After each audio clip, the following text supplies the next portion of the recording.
Season. And I'm here for the next about half hour or so, maybe 40 minutes. We could sneak in. Depends what the producers of Fantasy Football Live have to say. Coming up here at 11:30 a.m. Eastern Time on YahooSports.com. Of course, this is the pregame to the pregame show, where I'm going to attempt to ask myself some questions, and maybe you have some questions that I will answer here on this edition that's being broadcast across all social media channels. We're on Periscope, we're on YouTube, we're on Facebook Live, we're on Stitcher, we're all over the darn place. So lock and load those questions. Use the hashtag AskFFL, and I'm going to try to attempt to rifle through as many of these as humanly possible, again, over the next 30 to 40 minutes. Let's recap some news to get you going if you're just now rolling out of bed. Gronk is expected to play today. Despite the ankle injury. The real big news, though, in New England is that Josh Gordon, according to Jeff Darlington of the NFL Network, or actually now of ESPN, said that Gordon is expected to play. He is up to speed on the playbook, which seems almost unfathomable. It's one of the more complex systems in the NFL, but he is a guy that is going to be in uniform, going to see a sizable snap share today.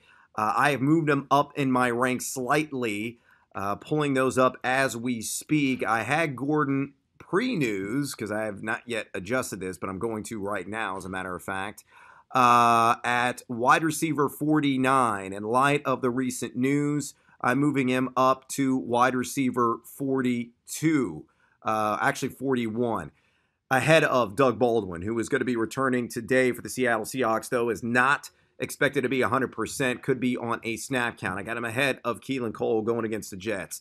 Larry Fitzgerald, who himself has admitted he's not close to full strength. Amari Cooper, the Pooper Cooper, who is so untrustworthy against the Cleveland Browns secondary that I think is a bit underappreciated right now. And Deshaun Jackson going against the mighty Chicago Bears. Though the vulnerability of the Bears is in downfield coverage. So we'll have to see, though, if Ryan Fitzpatrick survives this game. Rumors were that he almost got benched in the first half last week, though he's on a historic pace right now, 3 consecutive 400-yard games. I think that comes to a crashing halt this week against that Bears front line. Very aggressive unit up front, of course, with Khalil Mack and company. But Gordon, getting back to him, this is a real opportunity for him to shine. The Miami Dolphins have been outstanding in coverage this season, but they haven't faced anybody really of major caliber like a Gordon or a Tom Brady on the young season. Again, the Dolphins have played a banged-up quarterback core of the Tennessee Titans. They played the New York Jets and Sam Darnold and Derek Carr, who's got the little T-Rex arms and is sub 7 yards per attempt pretty much every single year. So it's going to be fascinating how things develop with Gordon. Hopefully you bought low on him. Hopefully you reacquired him.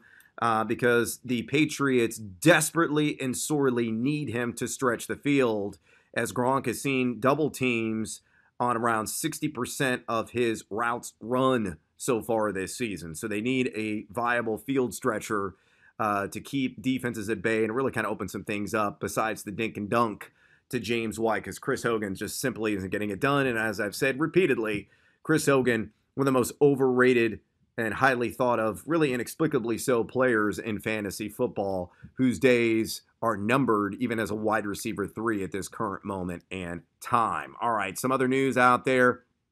We're hearing rumors that the Steelers are wanting a second-round pick. That's it for Le'Veon Bell. Pretty complicated there in terms of a sign and trade deal, but we'll have to wait and see if Le'Veon is going to be a Pittsburgh Steeler even in the near future. Maybe something gets consummated here shortly. We'll have to find out. But Le'Veon Bell, an excellent buy low target, knowing that the price tag to acquire his services in real life is it's not a real high barrier to entry, in my opinion. Marlon Mack, not expected to play today. It's a mess in the Indianapolis backfield. They're drawing Houston Texans defense. Middle of the road in terms of what they have done defending the run this season. Bringing up some of the specifics on the Texans, they rank in terms of most fantasy points allowed the position 16th, giving up 3.81 yards per carry, just 1 rushing touchdown. I wish Jordan Wilkins would really seize the reins of this Colts backfield, but when Andrew Luck is averaging 6 yards per attempt, though he can make every throw down the field, again, I'm not buying it. Proof will be in the pudding eventually, but defense are just stacking the box, and there's no room for any of these running backs to run, whether it's Naheem Hines or Wilkins. Christian Michael's no longer even on the team. So really, it's a two-pronged backfield for now until Matt can get healthy and Robert Turman's back off suspension. As mentioned, Larry Fitzgerald nowhere close to 100%. Matt Breida expected to play along with Alfred Morris. Here's the key with Breida is the increase in stack boxes he is likely to see. According to NFL's Next Gen Stats, he's only seen eight men or more in the box 12.5% of the time this year. That number is going to skyrocket now with C.J. Beathard under center. Beathard was very good in terms of deep ball completion percentage last year, top 10 in that category, and having a speedster like Marquise Goodwin can certainly pop the top off the defense. And Goodwin was wide receiver 26 with Beathard under center. But across the board, he underwhelmed in other categories. So, I think Beathard doesn't benefit, really anybody in this offense. George Kittle I still view as a tight end one, but Breida I think is even a dice roll as an RB2. I think he's more of a flex option today. Yes, the Chargers allowed the 10th most fantasy points at running back position. Yes, they're giving up 4.5 yards per carry. No Corey Legit, no Joey Bosa there in the trenches. But you just have to wonder about the overall state of health of this San Francisco 49ers offense. And for Breida, his rise in terms of receptions, because C.J. Beathard led all quarterbacks last season, 31% of the time checking down, most of the time to the running back position, that may boost his value in PPR and Breida, but his decline in rush stats, it could negate, could wash out his overall uptick in role within the passing game. Plus, how many goal-to-go situations is he really going to see? Oh, this is interesting. Ronald Jones is expected to be active today for the Tampa Bay Buccaneers. If you're in a deep league, might as well pick him up and see what transpires. Maybe this turns into a hot hand situation. I think Peyton Barber is an underrated back. He hasn't done jack squat this season because of the negative game scripts, defensive issues that Tampa Bay has had. But he's certainly a player that can create. Remember, he was RB14 in yards created per carry last year. But that's a fascinating note that Ronald Jones will be active. That's coming from ESPN's Adam Schefter and trying to get in the mix and maybe be a home run hitter, though. Has he improved in the pass game? Has he improved in pass pro? He was a guy that ran very sheepishly in the preseason. We will have to wait and see, but maybe he'll get some touches today. So there you go. Alshon Jeffrey is actually going to play today, according to Chris Mortensen. His shoulder looks like he's going to be all right, but Mortensen saying that Alshon will be in uniform for the Philadelphia Eagles. He was trending in the right direction. It was still a 50-50 proposition whether or not he was going to be available, but he will suit up today against the Tennessee Titans. Similar situation as Doug Baldwin, kind of wait and see, in my estimation, on what he can bring to the table. If you're a Carolina Panther stockpiler, like if you've got a DJ Moore or a Devin Funchess, or maybe you got a Jamison Crowder, in a deeper league, you've got like a Paul Richardson, and you need somebody to plug in, and you have Alshon, you've been waiting on this, and throw him in there. But if you're in a shallow format, like 10-teamer, 12-teamer, I give this a week because he, too, could be on some sort of snap count. So something to keep in mind there. All right, let me pull up some of your questions here on this stream. And the first one coming up here is from Brian Applebaum, Standard League for the Flex, Tyler Lockett, Geronimo Allison, J.E. Aaron Jones, or Jimmy Graham in a standard again. Standard being TD heavy. I think Jimmy Graham actually finds the end zone today. It's plus 104 according to some online sites that he does. He's overdue. It's a matchup that I think plays into his favor. You got Tre'Davious White there, who's an outstanding cover corner for the Buffalo Bills. Maybe Devontae Adams doesn't make as much noise as usually does inside the red zone. And the coverage rotates to his side, to Geronimo Allison's side, and it leaves Jimmy Graham wide open over the middle of the field where he can take advantage of the situation. So I think Graham scores, but I think the safer option here, believe it or not, is Aaron Jones. I think this is going to be a positive game script. The latest spread on this contest, let's see. I know the line had opened at 11.5. Green Bay is favored by 9 now. So there's some heavy action on the Buffalo Bills coming in here late, which has pushed the spread down below double digits. But I don't think Lightning's going to strike twice against an AFC or NFC North opponent. Obviously the Bills dominated Minnesota last week, but I don't think the transitive property is going to carry over here against the Green Bay Packers. So I like Aaron Jones. I think this is going to be his breakthrough week. A guy that averaged 3.57 yards after contact per attempt, light years better, in my opinion, than Jamal Williams. And most importantly, last week, Aaron Jones stood tall in pass protection. That has been his biggest downside in his NFL career. If he can maintain consistency there, and we heard the news or the words out of Aaron Rodgers' mouth of how explosive Aaron Jones is, he is going to be the primary running back sooner rather than later, no matter what Mike McCarthy says. So I think it's going to turn a hot hand situation, and I think those fiery digits are going to belong to Aaron Jones. All right, let's get another question in here. This one's coming from Chap sounding off on Twitter. Howard, James Conner, Lamar Miller. Who do you got? I'm going to go with Jordan Howard there. Tampa Bay has been rather stout in the trenches so far this season. In fact, the Buccaneers have allowed, 3.96 yards per carried position, though they have given up the 6th most fantasy points overall to RBs. I think Jordan Howard, he's going to be a point of emphasis. I think Tariq Cohen's going to be a point of emphasis, and maybe more so in the pass game today. The Bears desperately need to get Mitchell Trubisky going and confident. He's a fraidy cat out there. He's skittish. He's hesitant. He's reluctant, even when he has wide open throwing lanes to just uncork. And I think what you're going to see today is in those situations where maybe that first read, he's uncomfortable with throwing to it.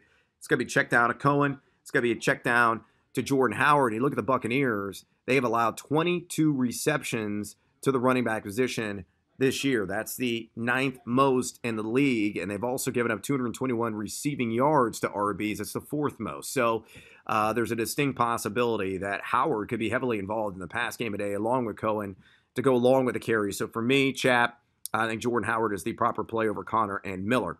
Janet at Ms. J-Lo on Twitter says, PPR need to pick a tight end, Vance McDonald or O.J. Howard. Who do I go with? I actually go with O.J. Howard. You can throw on the Bears. You can. And Howard is seeing a vigorous target share right now in the young year, over 20%. He's top 5 in the category. And Cameron Braid is barely made a peep.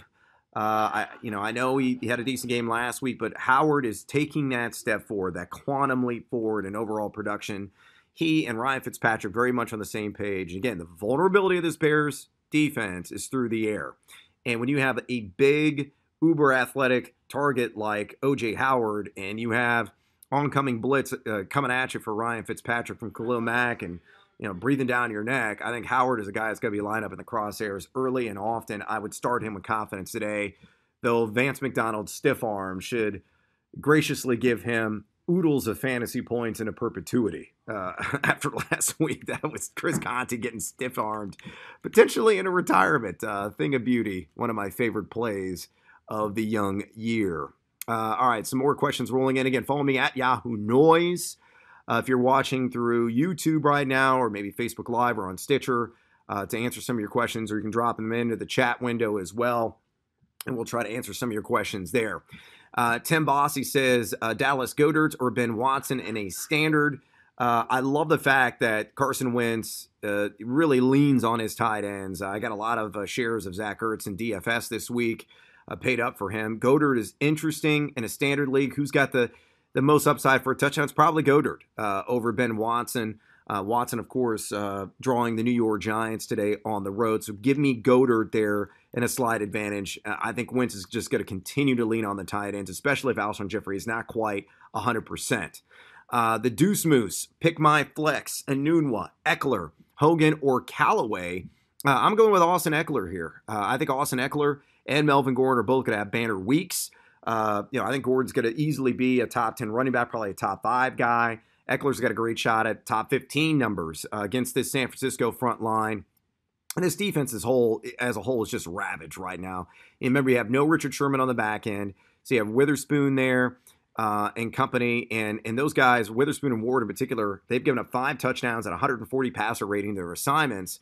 And that impacts the front end. Now, the Niners are going to just 3.35 yards per carry, the running back position, but they have been exhausted due to vigorous workloads. And, they've allowed the 8th most fantasy points to the running back position. So you tally it up because of these struggles in the defensive backfield, which will impact the front side of the defense.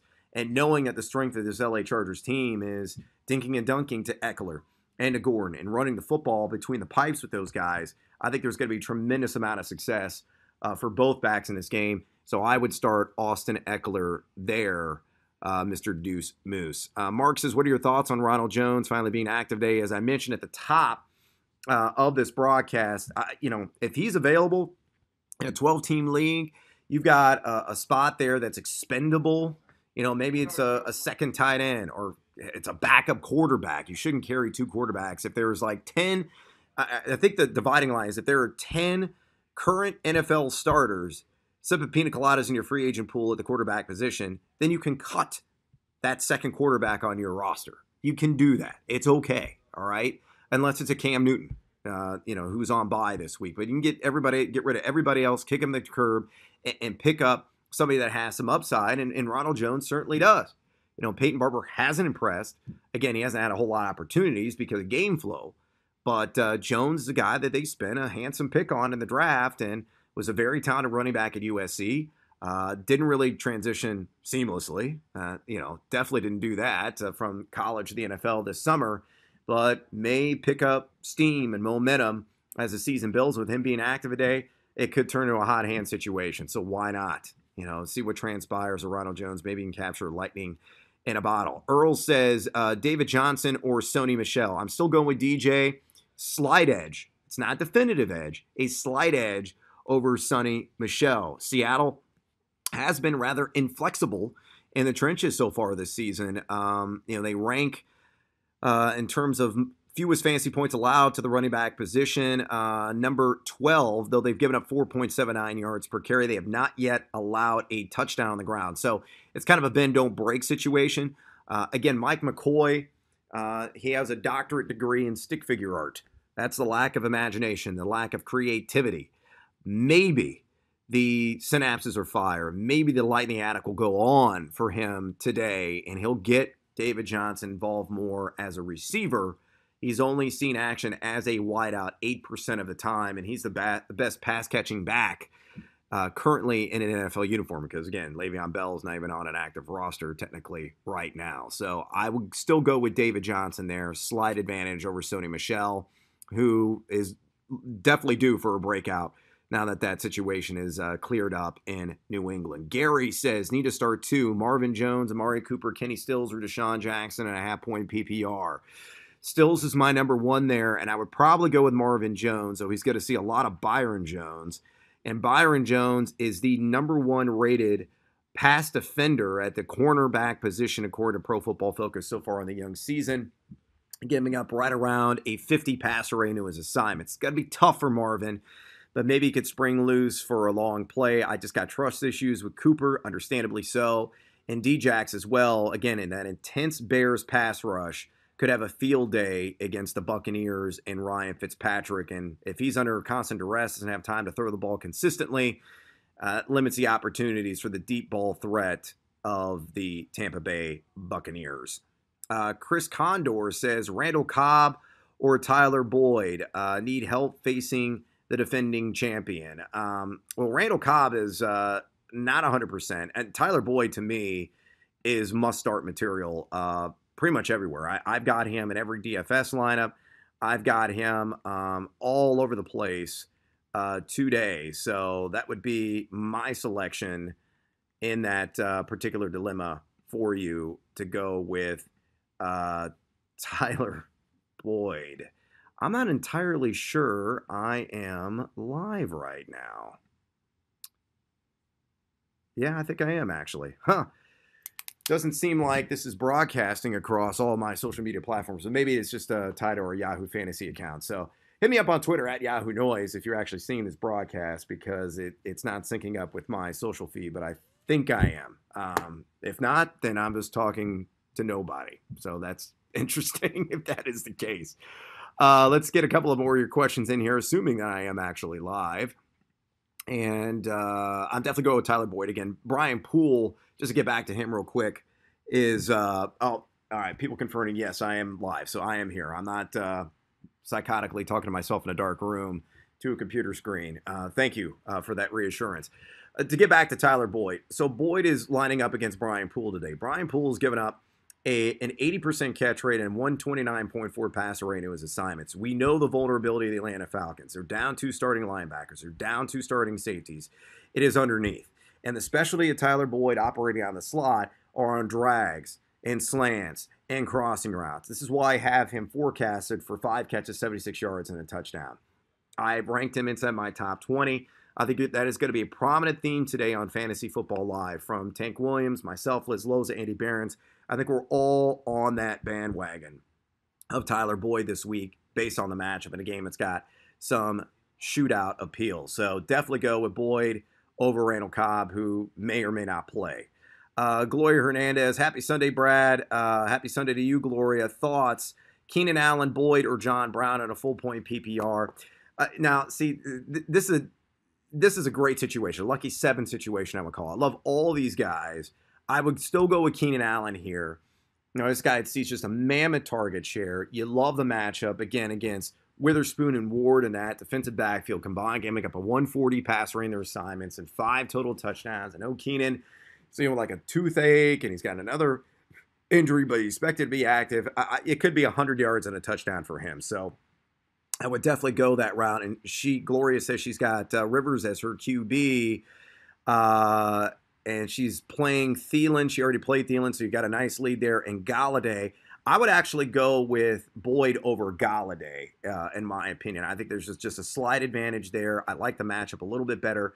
But I love that stack of Rivers and Keenan Allen, and you've already spotted yourself probably 35, 40 points in your format, just trotting out Thielen out there, especially if it's a PPR, which you said it is, full points. So there you go. Let's see, A-plus opinions. Should I be considering the Dallas defense? With that said, half-point PPR, Kenny Galladay or Tyler Boyd? Again, I'm going with Tyler Boyd based on the individual matchup facing off against Brian Poole. His other wide receivers are Hopkins and Sanders. No, you're not sending those guys. And Dallas defense is decent. You know, I think there's some better streaming options available out there, in particular like Seattle. If they're somehow available, that would be first and foremost one of the streaming options I would trot out there. The Chargers, they were dropped en masse. Got to like them going against the C.J. Beathard-led San Francisco 49ers. Ryan Schnabel says Sammy Watkins or John Brown. Hey, buddy. I'm going to go with Sammy Watkins there again. I think that's a great situation, kind of a coin flip in my opinion. Would you go Sammy Watkins or John Brown, Mr. Tank Williams?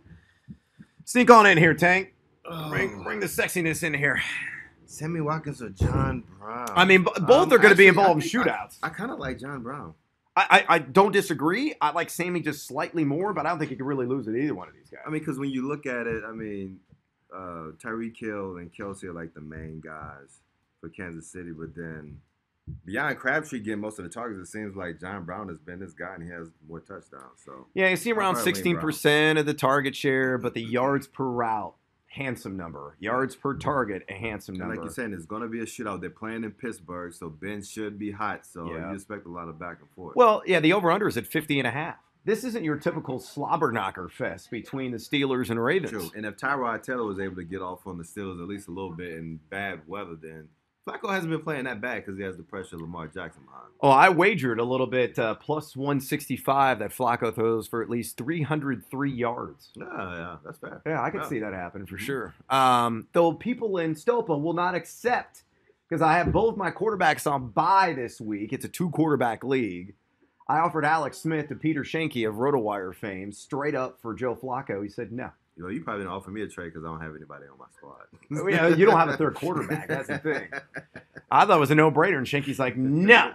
So I actually have Lamar Jackson in my quarterback spot, hoping and praying for he gets like a gadget play. Again, there are no quarterbacks available in this 2-quarterback league. These are desperate times for desperate measures. Let's see. You weren't able to get Beathard? No, because somebody bid like $80 on him. I couldn't justify. No. The J in CJ doesn't stand for juggernaut. Mine stand for junk. Justin Valder says, deep league. He's got Adrian and McCaffrey on bye this week. He's got Carry On, but benches Penny and Hines. Who do I play? Okay, so if you're asking if it's carry on versus Penny or Hines, you're playing carry on. Right, exactly. This is a question. And learn how to spell, Justin. Well, Carry Carry on. on definitely in, and it's between Hines. I'm confused by this question. If it's carry on, Yeah. then you're playing him. If you have to play Penny or Hines, who do you go with? Oh, wow. I'd probably go with Hines. Probably Hines because you're looking at maybe. I mean, the Texans and Colts have had these shootouts back in the day, and so if it gets into that kind of game flow, then Hines is going to be your play. Where Chris Carson seemed to just take control of that backfield last week. All right, we got a question coming in here from Lena D, and somebody's throwing shade at her for asking us a question. She said, this person, Brayon, saying no outside help. Oh, Lena. somebody that's in the league. Yeah, somebody's in the league. So let's help out Lena. Let's get her question answered. She goes, Calvin Ridley or Mike Williams in her flex. That's a good dilemma. Who do you got? Ooh. With Keenan Allen a little banged up too. The thing is that you look for maybe Ridley to regress just because he's had 2 really good games in a row. But this is another potential shootout. So, this is no contest for me. Really? I'm going Mike Williams. Really? No contest. So here's the deal with Calvin Ridley. It's recency bias at its best. Now, he is on fire right now. But he's getting the 3rd share of the targets. Yeah, this could be a Sanu game because Ridley is going to line up most often against Dre Kirkpatrick, and Kirkpatrick's only given up a 46.4 catch percentage. Now, they can get creative and gadgety, and he's been a primary red zone guy, but everybody's buying into this narrative of, he had 3 touchdowns last week. I got to start Calvin Ridley.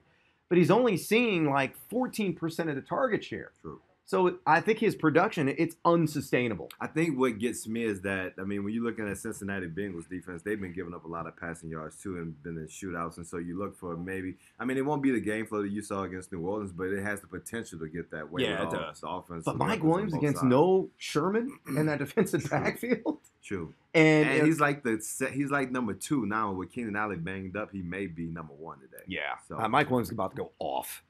So, Lena, go with Mike Williams. Go, Mike. Yeah. See, I'm convincing Mr. Tank Williams here. And it's hard to convince a man with such big muscles, though. I'm stubborn. Yeah. He's still bitter about the loss last night of a Stanford Cardinal. Yeah, I'm puckered up right now. Yeah, that's okay, brother. All right, man, I'm here for you. Manny Mosey says Calvin Ridley, John Brown, or Josh Gordon. And the big news is that Gordon's going to play. And the other big news, and you tell me if this is BS. Jeff Darlington, ESPN, says that Josh Gordon is up to speed on the playbook already. Could he be?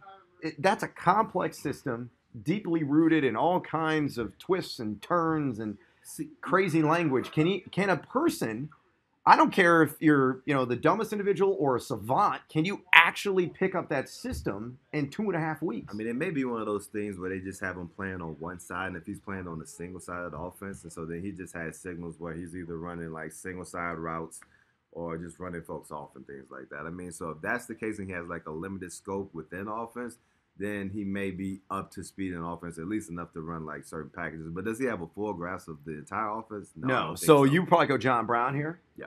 Over Calvin Ridley? Yeah. Okay, I would too. It's kind of a wait and see with Josh Gordon, but you and I are in a similar position, in a similar boat. And I'm playing him. I'm playing him today just because Gordon? I have or Brown? No. Gordon. So I'm playing Gordon over, like, say, a D.D. Westbrook today. Yeah, sure. Yeah, if you're, let's say you got buried on Thursday night, and a lot of people, I was seeing people with screen grabs, I'm down 100 to -3 because they have the Vikings defense. Go upside. Then, yeah, you do chase upside. I'm in a position in a league where I put Cortland Sutton in ahead of Larry Fitzgerald. Right. Based on the matchup, knowing Cortland gets a lot of targets inside the red zone, I think he has a breakout game. That's what I'm predicting.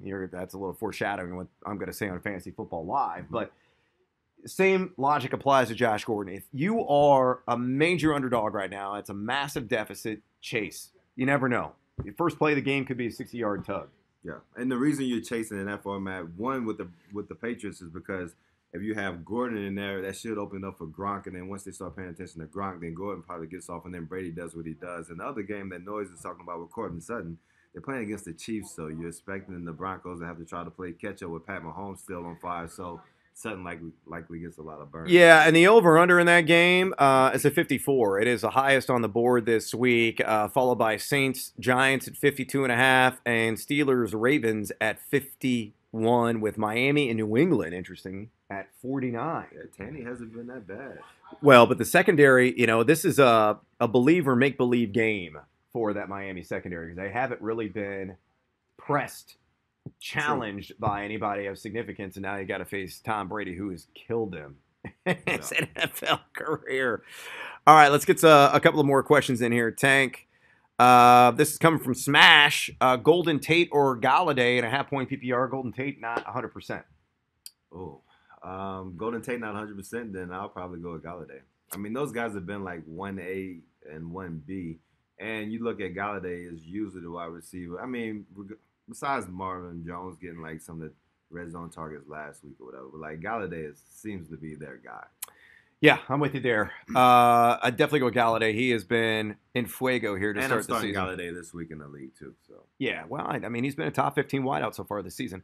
Adam at AK New York. Doug Baldwin, who returns the lineup, or Mike Williams. He's also got James Conner or Gio Bernard in a standard setup. I would go with Mike Williams. 100% Mike Williams. What you're going to get with Doug Baldwin. He's coming off that injury. And they could get up real big on Arizona, and then they just end up grounding and pounding with Chris Carson. So do you go James Conner or Gio Bernard?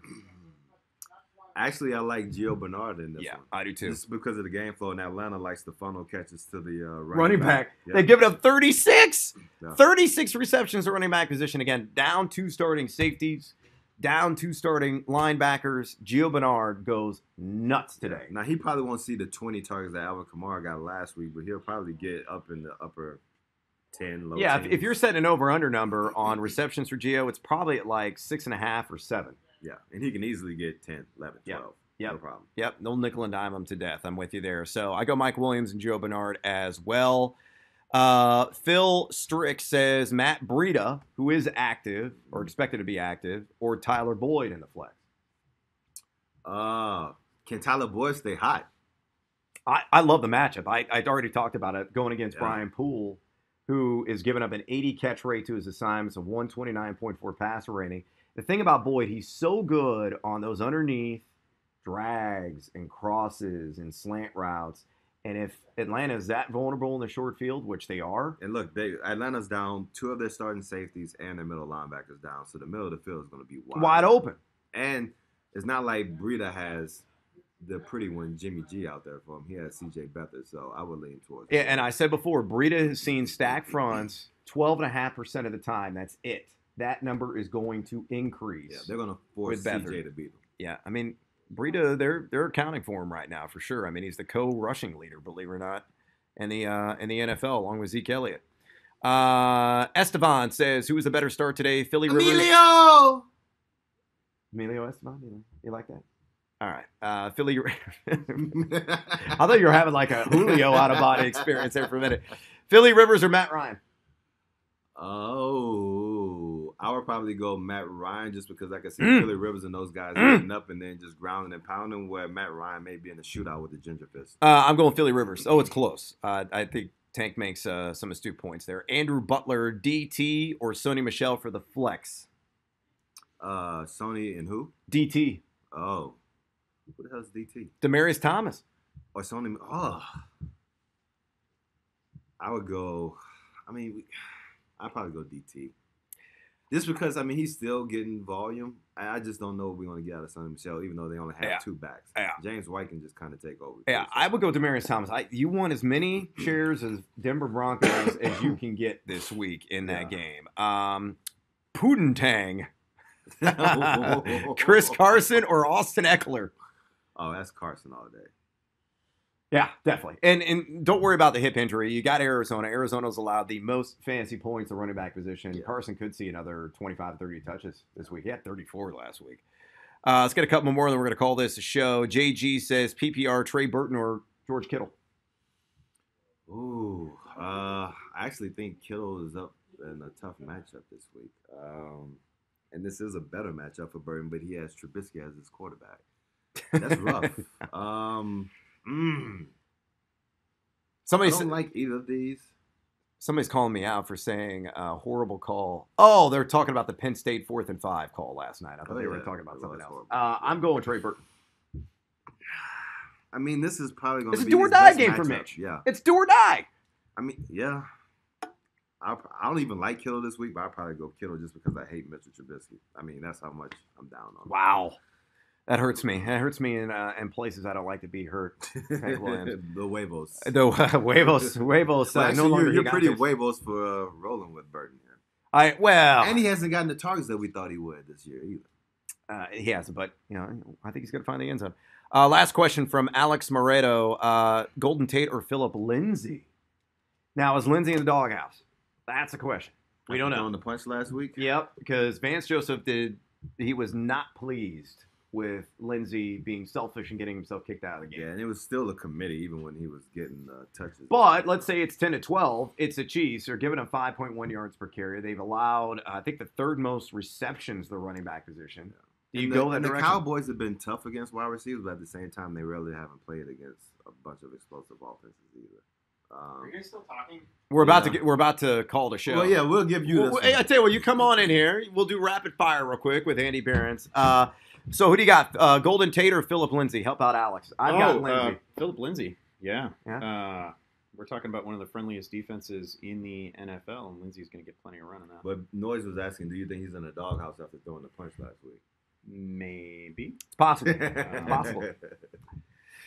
All right, let's get 3 questions in here real quick, guys. Leopoldo says Baldwin or Cooper, Aaron Jones or Royce Freeman. I'm not even going to throw the last one in there because you're reached your limit. I'm going to go with Cooper because I just don't trust Baldwin being close to 100%. Yeah, and man, Aaron Jones and Royce Freeman's really close. I've got the Rolls Royce by a slight edge.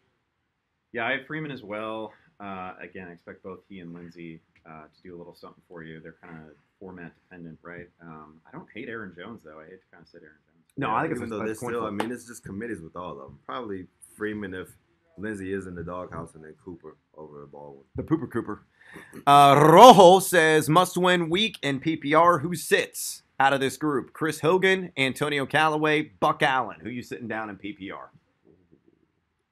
I said Hogan. Probably. Yeah, that's the thing. Like Hogan's not getting volume. He doesn't get any sort of PPR. 12% target share. Yeah. He's. How many times do I have to say this? He's overrated. Just because there's certain people in the fantasy community you think walk on water that say Chris Hogan is the bee's knees doesn't mean he's the bee's knees. He's not that good. Buck Allen's getting the goal line shares. Yeah, I don't want to watch Buck Allen, but I would start Buck Allen. Well, according to John Harbaugh, Buck Allen is like one of the premier running backs. Has arrived as an elite running back. Elite running back. Yeah, well, just like his elite quarterback. All right, last one. This is coming from Pro. I don't know why he needs our advice if you're Pro on Twitter, but he says, risk it with Larry Fitz or look elsewhere. Brandon Marshall, Austin. What Austin are we talking about? It's got to be Tavon, I guess. Desperate here. Cortland Sutton, if he's available, that is the player you pick up and play. Yeah, that's not a bad name. But if I have to choose between those two and Fitz, it's definitely Fitz. Yeah, I would definitely roll Larry Fitzgerald as well. Fitz, All right, that's a wrap. Please watch Fantasy Football Live coming up at 11:30 a.m. Eastern Time. YahooSports.com. Tank Williams, Andy Behrens, myself, Liz Loza. Matt Harmon will be making a cameo. The lovely Nicole Zalumis will be hosting. Ton of fun. The Doc's in the house. He's going to be breaking down. I think he's actually going to break out the massage table and work out Andy Behrens' Doc never does soft the tissue t-shirts issues. and jeans. Doc always. No, well, I mean, he's professional. We are not. Classy. We're professional jackasses. He's actually paid to do things to people's bodies inside, like open them up and repair things. Like probably if he wore a t-shirt, people would stop going to his office. Yeah. I don't think I'd want to go to my doctor in a t-shirt. Button down. Yeah, unless it's underneath the scrubs and maybe get away with it. So watch FFL coming up. Follow these gentlemen on Twitter at Andy Behrens. What do you think? At Tank Williams? At Tank Williams 13. At Tank Williams 13. I'm at Yahoo Noise. Please follow me. Like if I could get like a 10th of your followers, I'll be doing all right. Tank needs your assistance. He needs some help. Give him a little love. Give him a little boost. Okay, a little good game. Just a little love. That's all he wants. That's all he wants. Why you buy He's a beautiful man. We'll see you soon. Adios, amigos, and good luck in week number 4.